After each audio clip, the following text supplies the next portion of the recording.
बिस्मिल्लाहिर्रहमानिर्रहीम। अस्सलाम वालेकुम स्टूडेंट्स। आज मैं एक नए टॉपिक के साथ हाज़िर हूँ। उम्मीद है पिछले टॉपिक्स आपको याद होंगे। तो आज हम सेल के स्ट्रक्चर्स के बारे में बात है। तो चलिए स्टार्ट करते हैं। Plasma membrane. तो प्लाज्मा मेम्ब्रेन को सेल मेम्ब्रेन भी कहते हैं और ये सबसे आउटर बाउंड्री होती है, बैरूनी दीवार होती है सेल की। प्लांट सेल को सेल वॉल ने कवर किया है, जबकि सेल मेम्ब्रेन की लिपिड और प्रोटीन से बने हैं। 60 to 80% प्रोटीन है, जबकि 20 से 40% लिपिड्स पाए जाते हैं और स्मॉल क्वांटिटी में कार्बोहाइड्रेट्स भी हैं। बहुत सारे बायोलॉजिस्ट ने इस्टेब्लिश किया स्ट्रक्चरल ऑर्गेनाइजेशन की इसको, और प्रपोज जो सेल मेम्ब्रेन का हुआ कि ये लिपिड बाईलेयर है और सैंडविच है बिटवीन आउटर और इनर लेयर ऑफ प्रोटीन्स। और बेसिक स्ट्रक्चर को यूनिट मेम्ब्रेन भी कहते हैं और ये ऑल सेलुलर ऑर्गेनिज्म्स में पाए जाते हैं। मॉडर्न टेक्नोलॉजी ने रिवील किया लिपिड बाईलेयर है और सैंडविच है 2 प्रोटीन लेयर्स में, और ये नॉन कंटिन्यूस होते हैं, नॉट कन्फाइंड होते हैं सरफेस ऑफ द मेम्ब्रेन से, और ये एम्बेडेड होते हैं लिपिड बाईलेयर मोज़ेक मैनर में। और जो प्रोपोजल है इसको फ्लूइड मोज़ेक मॉडल कहते हैं और ये मॉडल ऑक्यूपाई करता एक्सेप्टेड मॉडल है। इसके अंदर चार्ज पोर्ट्स हैं, मूवमेंट ऑफ मटेरियल्स होती है, इसके ज़रिए ट्रांसपोर्ट होती है, और movement of materials active transport और पैसिव ट्रांसपोर्ट दोनों के ज़रिए होता है। और इसके बाद अब ये जो ट्रांसपोर्ट ऑफ मटेरियल है ये एक इम्पोर्टेंट रोल प्ले करती है सेल में, बिटवीन द सेल कंटेंट्स और उसके एनवायरनमेंट में, और ये सेलेक्टिवली भेजती है चीज़ों को आगे, डिफरेंशियली परमेबल है। और जो सब्सटेंसेस होते हैं लिपिड सोल्यूबल वो इजीली जाते हैं और रेगुलेट करते हैं फ्लो ऑफ मटेरियल को, आयंस को। बहुत सारे small gas molecules, water, glucose और जो नेचुरल हैं जो नहीं चाहिए होते, ये पैसिव ट्रांसपोर्ट के ज़रिए डिफ़िकल्टी होती है इनको क्रॉसिंग में। और बहुत सारे सब्सटेंसेस कंसंट्रेशन ग्रेडियंट क्रिएट होता है जो मूव करता है एरिया ऑफ लो कंसंट्रेशन से हाई कंसंट्रेशन की तरफ। और ये जो अपवर्ड मूवमेंट रिक्वायर होती है एनर्जी, और इसको एक्टिव ट्रांसपोर्ट कहते हैं, और एनर्जी यूज़ होती है इस मूवमेंट के लिए उस एटीपी। और बहुत सारे जो एनिमल सेल है उसमें प्लाज्मा मेम्ब्रेन हेल्प करती है मटेरियल्स को इनफोल्ड करने में वैक्यूल्स की फॉर्म में, और इसको एंडोसाइटोसिस कहते हैं, जिसमें इनटेक हो फूड, और फेगोसाइटोसिस में इनगल्फ होते हैं सॉलिड पार्टिकल्स, पिनोसाइटोसिस में लिक्विड पार्टिकल्स को इनगल्फ किया जाता है। और जो न्यूरॉन नर्व सेल्स हैं उसमें सेल मेम्ब्रेन ट्रांसमिट करता है नर्व इम्पल्सेस को वन पार्ट से अनदर पार्ट की तरफ। वॉल की बात करें तो ये आउटर मोस्ट बाउंड्री है प्लांट सेल्स में, और सेल वॉल जो प्लांट सेल की होती है ये डिफरेंट होती है प्रोकैरियोट से, स्ट्रक्चर में भी और केमिकल कंपोजिशन में भी। और इसको सीक्रेट करता है प्रोटोप्लाज्म ऑफ द सेल, और इसकी थिकनेस वेरीज करती है डिफरेंट सेल ऑफ प्लांट में। और 3 मेन लेयर्स हैं इसकी, प्राइमरी, सेकेंडरी और middle lamella. Middle lamella formed होता है प्राइमरी वॉल के दरमियान नेबरिंग सेल्स के, और प्राइमरी वॉल कंपोज्ड है सेल्यूलोस, और उसमें पैक्टिन की डिपोजिशन है हेमीसेल्यूलोस की। Cellulose molecules criss cross manner में अरेंज हैं। प्राइमरी वॉल ट्रू वॉल है और ये डेवलप करती है न्यूली ग्रोइंग सेल्स को। सेकेंडरी वॉल इनर सरफेस से फॉर्म होती है, थिक होती है, रिजिड सख्त होती है और केमिकली कंपोज होती है inorganic salts, silica, waxes, cutin, lignin से। प्रोकैरियोटिक जो सेल वॉल है ये लेक करती है सेल्यूलोस को, और ये स्ट्रेंथनिंग करते हैं मटेरियल को पेप्टाइडोग्लाइकेन और म्यूरिन में। फंगल सेल वॉल काइटिन की बनी है। तो अब बताएंगे आपको साइटोप्लाज्म के बारे में। ये भी पार्ट ऑफ द सेल है और ये लिविंग कंटेंट होता है यूकैरियोटिक सेल में, और डिवाइड किया गया है न्यूक्लियस और साइटोप्लाज्म में, और इन दोनों को मिला के हम प्रोटोप्लाज्म कहते हैं। साइटोप्लाज्म कंसिस्ट करता है एक्वस ग्राउंड सब्सटेंस जिसके अंदर ऑर्गेनल्स आते हैं, और इसके अंदर इनसोल्यूबल वेस्ट और स्टोरेज प्रोडक्ट्स होती हैं। जो सोल्यूबल पार्ट होता है साइटोप्लाज्म का साइटोसोल कहते हैं, और जो ग्राउंड सब्सटेंस फॉर्म करता है साइटोप्लाज्म के लिए और इसमें 90% वाटर पाया जाता है और इसके सॉल्यूशन में मॉलिक्यूल्स होते हैं लाइफ के। और साइटोसोल में स्मॉल मॉलिक्यूल्स आयंस फॉर्म करते हैं, सॉल्यूशंस बनाते हैं मुख्तलिफ, जबकि लार्ज मॉलिक्यूल्स कोलाइडल सॉल्यूशन बनाते हैं। और कोलाइडल सॉल्यूशन में भी एक नॉन विस्कस हो सकता है और जेल जैसा विस्कस भी हो सकता है।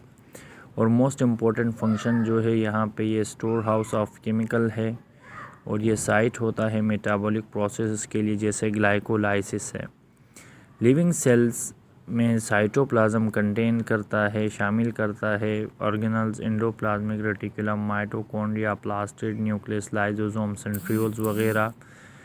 और माइटोकॉन्ड्रिया मूव करता है साइटोप्लाज्म में साइटोप्लाज्मिक स्ट्रीमिंग मूवमेंट्स की वजह से, और ये एक एक्टिव मास मूवमेंट होती है साइटोप्लाज्म की। एंडोप्लाज्मिक रेटिकुलम को इलेक्ट्रॉन माइक्रोस्कोप से देखा गया। ये एक नेटवर्क ऑफ चैनल है जो एक्सटेंड हुआ है पूरे साइटोप्लाज्म तक, और ये चैनल्स फैले हुए हैं प्लाज्मा मेम्ब्रेन तक। और ये उस वक्त अपीयर होते हैं जब ये न्यूक्लियर मेम्ब्रेन के साथ कांटेक्ट में होते हैं। ये पूरा सिस्टम ऑफ चैनल जो एंडोप्लाज्मिक रेटिकुलम में होता है, ये मेम्ब्रेन्स पूरा सेल टू सेल इसके अपीयरेंस को वेरी करती हैं। और जो मटेरियल पाया जाता है इन चैनल्स में वो सेपरेट होता है साइटोप्लाज्मिक मटेरियल्स के ज़रिए। वहाँ पर स्फेरिकल ट्यूबुलर मेम्ब्रेन्स होती हैं, इनको सिस्टर्नी कहते हैं। और इनकी शेप के हिसाब से जो एंडोप्लाज्मिक रेटिकुलम दो तरह के हैं, रफ़ में अटैच्ड राइबोसोम्स होते हैं, स्मूथ में राइबोसोम्स नहीं पाए जाते। जो रफ़ एंडोप्लाज्मिक रेटिकुलम है ये इन्वॉल्व करती है प्रोटीन सिंथेसिस होते हैं, और प्रोटीन्स या तो स्टोर होंगे साइटोप्लाज्म में या एक्सपोर्ट होते हैं सेल से बाहर चैनल्स के थ्रू। जबकि जो स्मूथ एंडोप्लाज्मिक रेटिकुलम है ये मेटाबॉलिज्म में हेल्प करती है, और ये नंबर ऑफ़ डिफरेंट किस्म के जो मॉलिक्यूल्स, पर्टिकुलरली ख़ास तौर पर जो लिपिड्स हैं, इनकी मेटाबॉलिज्म करती है। और ये हेल्प करती है, डिटॉक्सिफाई करेगी, जहर को ख़त्म करती है जो हार्मफुल ड्रग्स हैं उनके। और ये रिस्पॉन्सिबल होती है, इसकी ज़िम्मेदारी है कि ये ट्रांसमिशन ऑफ इम्पल्स करे, जैसे मसल सेल्स हो गए, नर्व सेल्स हैं। और जो स्मूथ एंडोप्लाज्मिक रेटिकुलम का दूसरा काम है ट्रांसपोर्ट ऑफ मॉलिक्यूल्स एक पार्ट से दूसरे पार्ट ऑफ द सेल में, और ये मैकेनिकल सपोर्ट प्रोवाइड करती है सेल को और शेप को मेंटेन करती है। इसके बाद अब राइबोसोम्स के बारे में बताएं तो सेल्स जिनमें ग्रैन्युलर स्ट्रक्चर होते हैं इनको राइबोसोम कहते हैं। पैलेट ने 1955 में वो पहला शख्स था जिसने इनका मुतालिया किया। और जो यूकैरियोटिक राइबोसोम हैं ये मुश्तमिल हैं, बराबर अमाउंट होती है इनमें आरएनए और प्रोटीन की। यहाँ तक कि ये जो राइबो न्यूक्लियो प्रोटीन पार्टिकल्स हैं, आरएनए में राइबोसोम्स होते हैं जिनको राइबोसोमल आरएनए कहते हैं। और राइबोसोम्स दो फॉर्म में होते हैं, एक फ्रीली डिस्पर्स होते हैं साइटोप्लाज्म में, और कुछ अटैच होते हैं रफ एंडोप्लाज्मिक रेटिकुलम के साथ।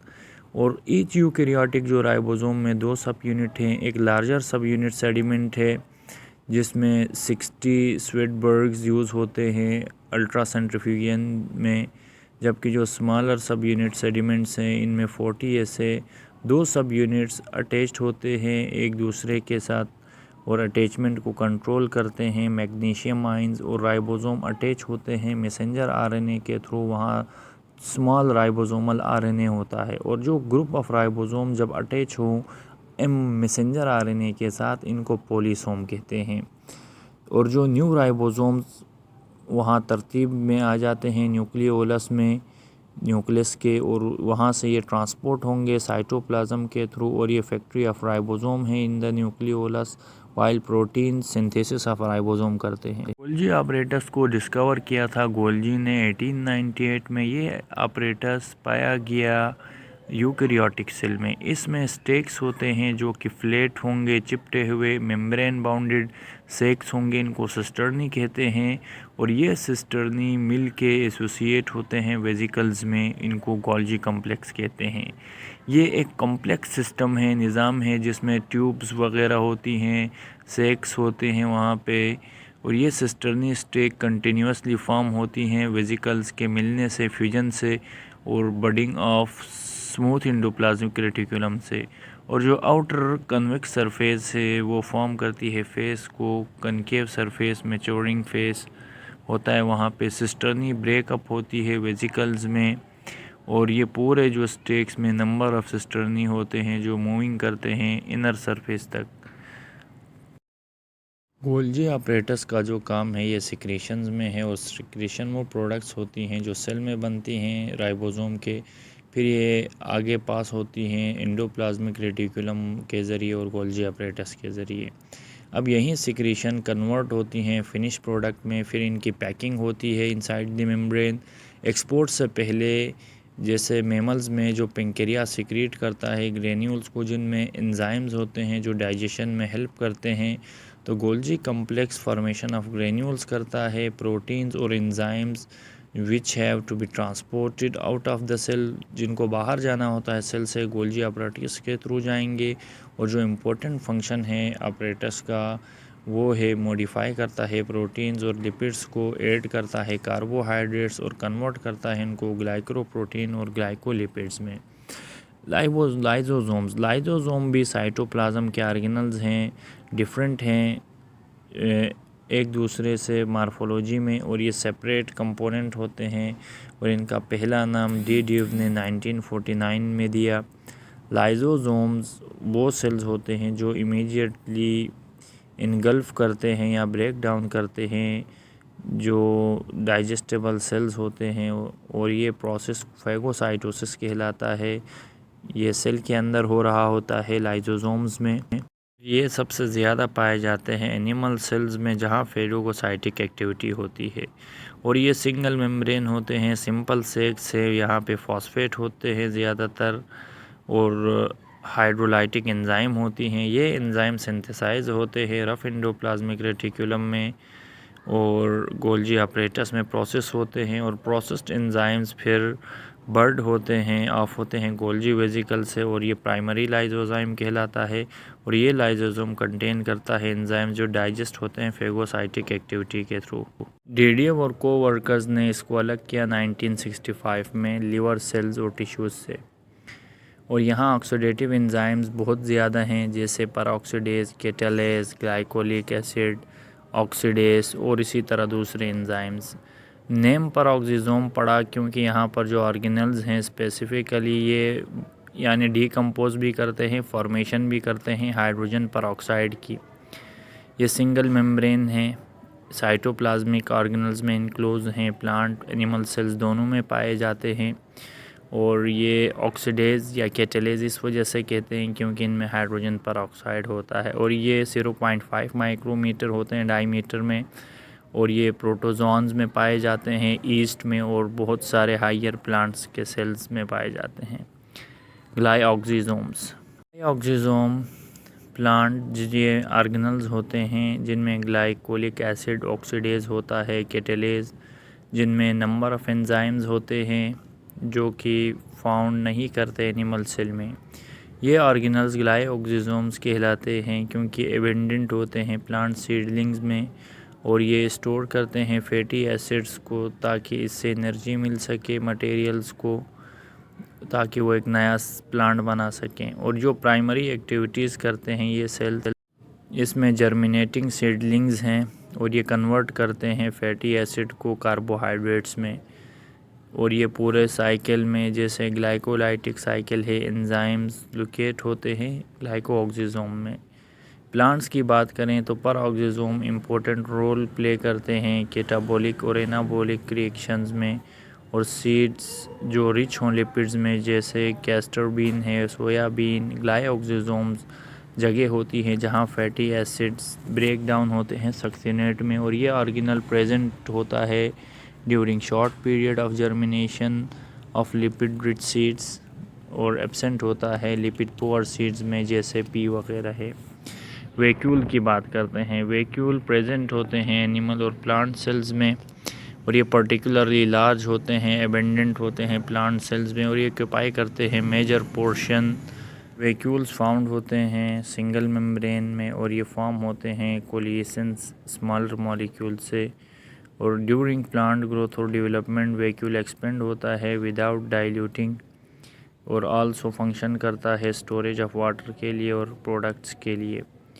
प्लांट वैक्यूल मेजर एक कंट्रीब्यूटर है टर्गर का, जो प्रोवाइड करता है सपोर्ट इंडिविजुअल प्लांट सेल्स को और रिजिडिटी ऑफ द लीव्स बढ़ाता है और यंगर रखता है पार्ट्स ऑफ द प्लांट को। साइटोस्केलेटन ये कंटेन करते हैं साइटोस्केलेटल फैब्रिक, जो फॉर्म होते हैं माइक्रोट्यूब्यूल, माइक्रोफिलामेंट और इंटरमीडिएट फिलामेंट से। मेन प्रोटीन प्रेजेंट होते हैं साइटोस्केलेटन में, जैसे ट्यूबुलिन है जो कि माइक्रोट्यूब्यूल्स में होता है, एक्टिन है, मायोसिन है, ट्रोपोमायोसिन है, और दूसरे जो कि फाउंड होते हैं मसल्स में। बहुत सारे सेवरल सेल ऑर्गेनल्स डिराइव्ड होते हैं माइक्रोट्यूब्यूल से, for example cilia, flagella, basal body, centriole. और जो मूवमेंट होती है साइटोसिस और एमीबाइड मूवमेंट, ये माइक्रोफिलामेंट्स की वजह से होती है, जबकि इंटरमीडिएट फिलामेंट इन्वॉल्व होते हैं डिटर्मिनेशन ऑफ सेल शेप में और इंटीग्रेशन ऑफ सेल्यूलर कंपार्टमेंट्स में। माइक्रोट्यूब्यूल्स ये अनब्रांच होते हैं, लॉन्ग सिलेंडर टाइप होते हैं, ट्यूबुलिन होता है इनमें जो कि एक प्रोटीन है, और ये फंक्शन इनका होता है असेंबली और डिसअसेंबली में, और ये माइटोसिस के दौरान होता है। फिर माइक्रोफिलामेंट्स ये सिलेंडर्स होते हैं जो कि कंट्रैक्टाइल एक्टिन प्रोटीन के बने हुए होते हैं, इनर सरफेस में प्लाज्मा मेम्ब्रेन से मिलते हैं, इंटरनल सेल मोशन में काम देते हैं। Intermediate filaments diameter between microtubule और माइक्रोफिलामेंट के होता है, और ये मेंटेनेंस ऑफ सेल शेप करते हैं। सेंट्रियोल एनिमल सेल्स और कुछ माइक्रो ऑर्गेनिजम्स और लोअर प्लांट्स में 2 सेंट्रियोल लोकेट होते हैं एक्सटीरियर सरफेस ऑफ न्यूक्लियस की तरफ, और हर सेंट्रियोल में सिलेंड्रिकल अरे ऑफ 9 माइक्रोट्यूब्यूल होते हैं, और 9 माइक्रोट्यूब्यूल फिर कंपोज होते हैं 3 ट्यूब्यूल्स में। 2 सेंट्रियोल्स प्लेस होते हैं राइट एंगल के साथ, और before cell divide centriole duplicate होता है, 1 पेयर में माइग्रेट होता है अपोजिट साइड ऑफ न्यूक्लियस की तरफ। स्पिंडल फिर फॉर्म होते हैं उनमें, और ये एब्सेंट होते हैं हायर प्लांट्स में। सेंट्रियोल का रोल होता है फरोइंग करते हैं ड्यूरिंग सेल डिवीजन और फॉर्मेशन ऑफ सीलिया में काम करते हैं। अब इसके बाद हम आपको बताएंगे माइटोकॉन्ड्रिया के बारे में। तो माइटोकॉन्ड्रिया एक इम्पोर्टेंट ऑर्गेनल है यूकैरियोटिक सेल में, क्योंकि ये इन्वॉल्व होता है मैन्युफैक्चर और supply of energy to the cell, और इसलिए इसको पावर हाउस भी कहा जाता है सेल का। और कंपाउंड माइक्रोस्कोप में ये अपीयर होता है बिसाइड रॉड्स और फिलामेंट्स अंडर इलेक्ट्रॉन माइक्रोस्कोप। ये शो करता है कम्प्लेक्स मॉर्फोलॉजी, और इसका जो नंबर और शेप है, इंटरनल स्ट्रक्चर, ये वाइडली माइटोकॉन्ड्रियन में 2 मेम्ब्रेन बाउंड है। आउटर मेम्ब्रेन स्मूथ है, जबकि इनर मेम्ब्रेन फॉर्म इनफोल्डिंग, जो कि इनर चैम्बर को माइटोकॉन्ड्रियल मैट्रिक्स कहते हैं। इन इनफोल्डिंग्स को क्रिस्टी कहा जाता है। और माइटोकॉन्ड्रियल मेम्ब्रेन सिमिलर स्ट्रक्चर रखती है दूसरी सेल मेम्ब्रेन से, और माइटोकॉन्ड्रिया में डीएनए होता है और राइबोसोम भी पाए जाते हैं। अब जो प्रेजेंस ऑफ राइबोसोम और डीएनए से भी ये पता चलता है कि प्रोटीन सिंथेसाइज होते हैं इसमें, और ये सेल्फ रेप्लिकेट भी हो सकते हैं। अब जो इनर सरफेस है वहाँ पर माइटोकॉन्ड्रिया के वहाँ पे नॉब लाइक स्ट्रक्चर्स हैं जिन्हें F1 पार्टिकल कहते हैं। माइटोकॉन्ड्रियल मैट्रिक्स में एंजाइम्स होते हैं, कोएंजाइम्स और ऑर्गेनिक इनऑर्गेनिक सॉल्ट होते हैं, जो मेटाबॉलिक प्रोसेसेस जैसे Krebs cycle, aerobic respiration, fatty acid metabolism में हेल्प करते हैं। मेटाबॉलिक प्रोसेस में एनर्जी एक्सट्रैक्ट होती है ऑर्गेनिक फूड से, और ये एटीपी में एडिनोसिन ट्राइफॉस्फेट में चेंज होती है। ये सेल को एनर्जी देता है, और साइज़ और नंबर ऑफ माइटोकॉन्ड्रिया वेरी करता है मुख्तलिफ एक्टिविटी ऑफ द सेल के दौरान। अगर हमारे चैनल को सब्सक्राइब नहीं किया तो अभी हमारे YouTube channel science info by Abid को सब्सक्राइब करें। Thank you for watching us.